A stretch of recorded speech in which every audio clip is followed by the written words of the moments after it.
Welcome to this Zentangle Quickie. My name is Heather Hartwick Gladden. I'm a certified Zentangle teacher.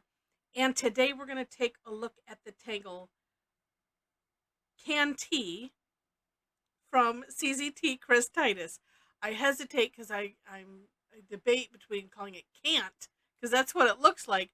And interesting, and I'll let you, I will leave it to you, I should say, to take a look at the For More Inspiration link and read about Chris talking about this tangle. It's very inspiring, and in it she talks about how people say, "Oh, I can't do that. I can't do this." So part of me wants to call it can't. I don't like the word can't. I work hard to eliminate it from my own vocabulary. Um, but at the same time, I get it. It makes sense.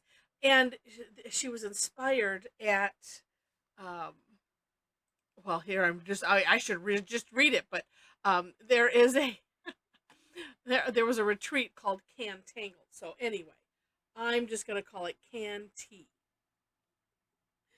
That's what I'm going to stick with. So there we go. All right. This is a grid pattern, and I was just getting started on my grid here as I was yapping. I'm going to do a 9 square, although it's not so even, but that's all right. Okay. Of course, you can do as large of a grid as you want. Also, highly recommend, because Chris has outlined a number of ways. This is probably maybe one of the largest number of ways to make variations on this, and I'll explain as I go. Today being Thursday, it was Tangle Time Day today, and so this is the tangle that we played with. I'll show you what I did, and we'll talk more. But it's a really neat tangle, and it does prove that anyone can tangle. All right, we're gonna, after you get your grid set, we're gonna start with, and I'm not gonna, well, maybe I'll share the ideas for the variations as we go, but I'm going to stick with the original the original steps first, because I think that would make it easiest. All right, versus just, going in the weeds automatically. All right, so pick a corner to start. We're going to essentially like trim off the corners, and this we're going to use a straight line, and I've rounded my edge corners here, so it will just be what it is. So, and this is where you can just, of course, decide how much you want to take off. And I'm doing this. This actually came out of today's Tangle Time session, and my mom said, I'm going to do it this way, because this is the Zentangle way. One stroke, one area, turn your tile, rinse and repeat. Do the same thing over and over again. Of course, you could do each box if you want to, but this does go more towards the Zentangle method. So when you have lines, when you're here like in the middle, just watch and make sure you line up. It is also helps a lot with making sure you've gotten all of the things, that you're not missing anything. I still manage to miss some, but if you can keep your focus, and that way you're doing one thing, turn your towel, and you continue to do it until you're done with that step, and that will help with the if you're doing this, well, whether you're doing it on purpose for meditation or not. I like to call the meditation aspect a side effect, because I just thought it was really cool, and I didn't know the history when Mom had shared it, and I was like, oh, okay, well, that's neat. And so that's, like I said, I call it a side effect, because just making cool patterns. If you haven't joined us on a Tangle Time, we do like to have fun and laugh and joke at the same time. So you still get that calming sensation, and then have the benefit of, the laughter and fun times. So now, I think this is the best method. So this is step number 2. This one, if you want, Chris does have other options for this. So you could, when we joked, you could do a curve line going out, You could do a curved line going in, so it's more of a rounding, or this, or we have this straight line. There might have been another one, but this point you could customize if you wish to make a different variation. Next step is to put an orb in the center, and this is of course fun to play with the size, because you even the size of that second step we did, you get a different result. Look at, I'm making great gradient, or is it, yeah, I start one size and I end up a different size. It's like a gradient, so we've gone larger to smaller.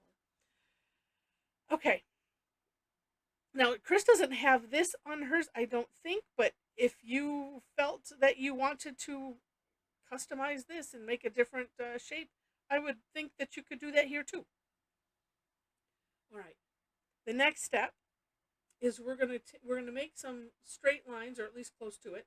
So from the ends of what we did here in step 2, and I'm gonna just do one direction at a time. This will be the direction I'm doing.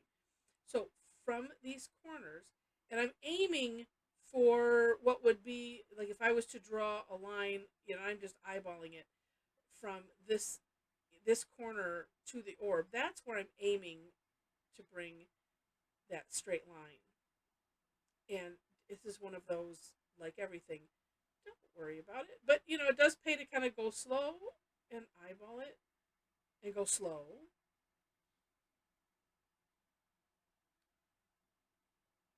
Now, if you wanted to, you could do the other direction too, but I'm kind of liking, and that's what I had been doing, but I'm kind of liking just doing one at a time and in the same direction. So that way it's always the same perspective, and you don't have to, that perspective doesn't have to shift. So that way when I'm turning my tile here, also just ignore everything else. Just focus in on this line, this orb, and where you're making those straight lines, and just ignore, if you can. And that's kind of a practice too, just being able to shut the rest of it out and not worry about anything. This goes to one of the tenets of Zentangle, which is just focusing on the steps, which I mentioned, and no pre-planning, and then being surprised by the results. And this is how we get surprised by the results, is just focusing in on the one step at a time, and not looking at anything else. Like if you could put blinders on your peripheral vision, I guess,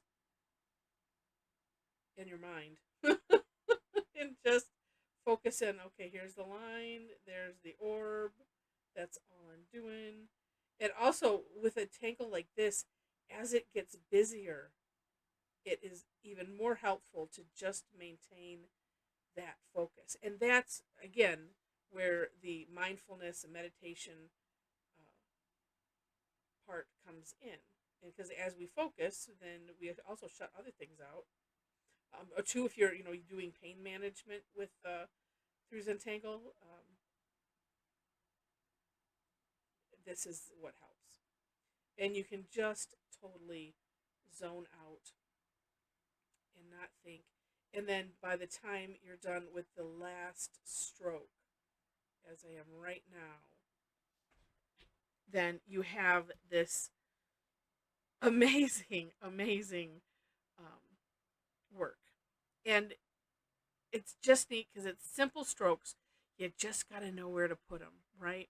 And in what order. And then the fun happens. Now here's where I know I mentioned already, going to look at Chris's step out in the For More Inspiration link. I need to well, I'll see if I can I need to make some additions on mine. But I tried to further clarify some of the stuff that Chris has on her step out, and it's on there. I put my version, then the originator of the Tangles version, that's the For More Inspiration link, and you can take a look at that.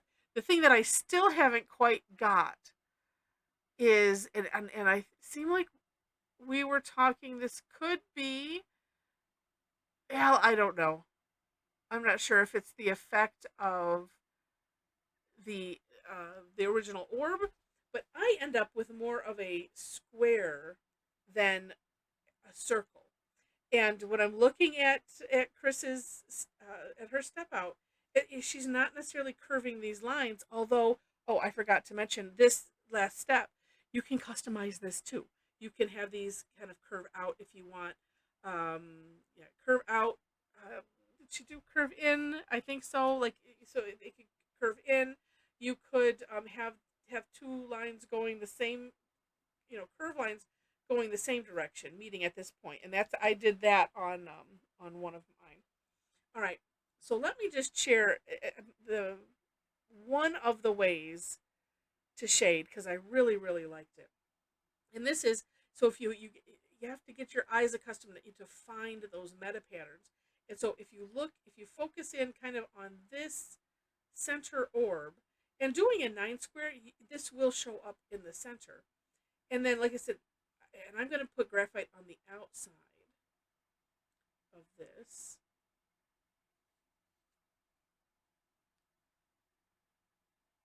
And like mine is kind of a squared, rounded square something. It still looks neat. Don't get me wrong. And some of the fun of Zentangle is, if you want to have a particular result, is then exploring, well, how do I get there from here? And on our Tangle times, that's what Mom and I are, a lot of times we're discussing that, and then people will chime in on the chat with their ideas. And we're exploring the Tangle and all of the fun that it can be. And that's what we do. So I would love to have you join us for that. And usually it's just one tangle. Sometimes I will, throw in two or have a just in case. And if we don't, I try to figure what we will get done in an hour's time. And this is what I love too. When you're shading on the outside, it creates such a neat effect. And no graphite's touched out here, but it almost looks like this is lighter than all the way out here, and the graphite is really only going this far. It's such a neat effect. It really is. And then you could also do the same thing where you can find, like, here's the other one. Oh, actually, that one looks kind of curvy. This one looks kind of curvy. Oh, how weird. This one just looks square. Did I do something? No? Because here's the center. I don't know. Go figure. Hmm. Well, it doesn't matter. Well, and actually, then you could always shift the centers too. You could have these center. And that's the neat thing about these meta patterns is that depending on where your focus is, like I said, here's this one. Like I said, that looks nice and round. This looks nice and round. That one. It's just this little center guy. That's why I'm looking again. It's like, did I? No, I did the right, because here's this. I'm going on the outside of those triangles, and that's where I'm looking. Funny. Funny and neat at the same time. So that is CanT, or CANT, in a nutshell. Again, take a look, see the options. So from our morning session, this is what I did. And I decided, let me pull this out as well.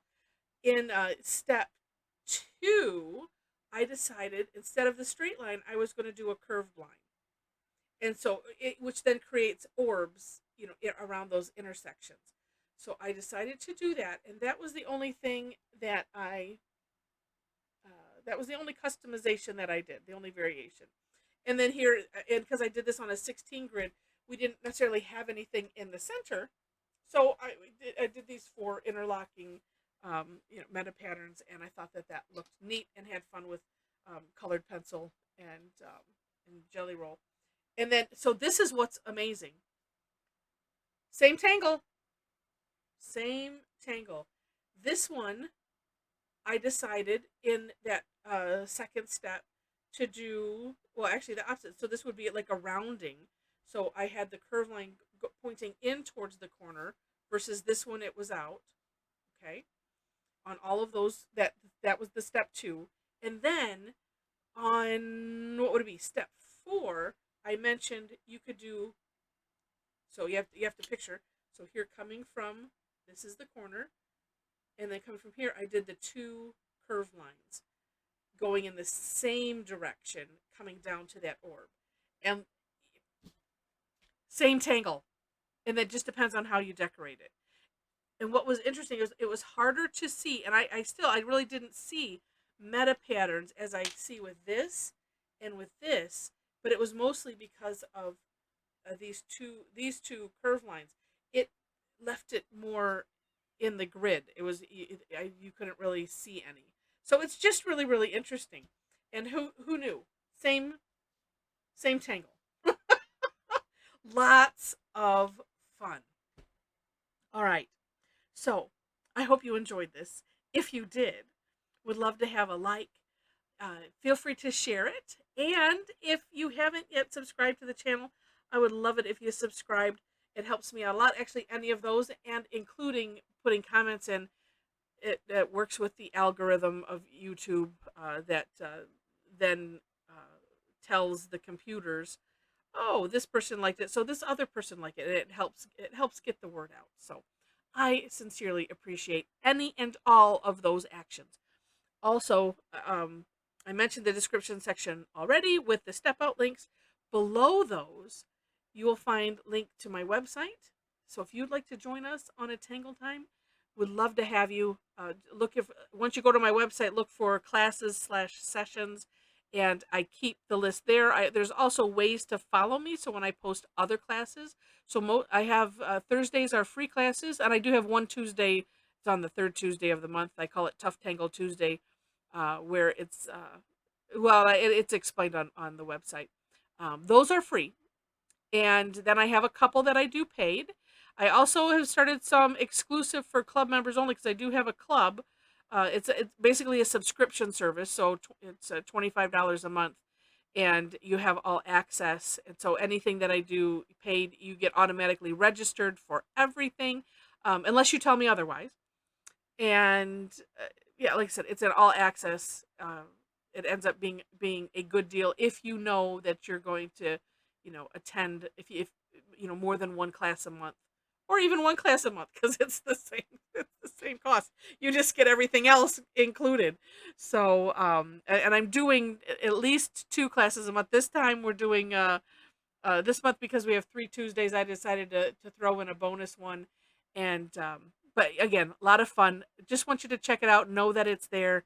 And I think that's it. Also, well, as the other ways to support me on my website, I do have links. I have some affiliate programs set up. One for Dick Blick, which has great art supplies. Also, if you want Zentangle original tiles and things, you can get those from me there, because you can only get those from going directly to Zentangle, or